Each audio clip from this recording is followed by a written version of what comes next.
there. So these two little guys are Luna right over here and Stella right over here. And we're going to show you guys the basics of target training with them and to what is considered to be advanced target training. They're like, yes, it's true. And we're very cute. So the basics of target training is that you present a stimulus and you want the animal to touch the tip of that stimulus, and then they get the reward. So in this case, the stimulus I'm going to present is to touch my fingertip. I just want her to touch it with the tip of her mouth. She did it. Luna's got that right away. But if you notice, Stella didn't do it. So I'm going to wait for Stella to touch the tip of my finger. Yep, there she goes. And then she gets the treat.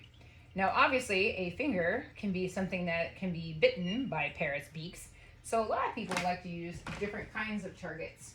Any kind of target will work. So in this case, this is a pen. It's a brightly colored pen, has a brightly colored tip. Sometimes what I'll do is I'll model target training to where I want them to touch by touching it myself. That's called model training. But I present it in a way that I make sure that these guys are engaged in looking at it. If they're engaged in looking, I advance, they touch it. If they are not touching it or advanced and engaging, that means that the target I am using is aversive. It's not good. So in this case with these guys, they're very, very much onto seeing the targets for the rewards. But then when you're using an actual target training, you're usually using some kind of object, like say in this case the pen. So I'm going to ask her to come over here and touch it. We'll see if that's too far of an approximation or not. There she goes. Good job. And you can see how it starts manipulating her body movement.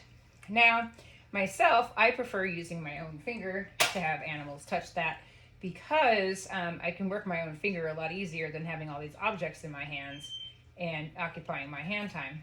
So it's not as much understood about touching my fingertip. As you can tell, there's not a lot of reinforcement. They think my fingertip should also be stepped on.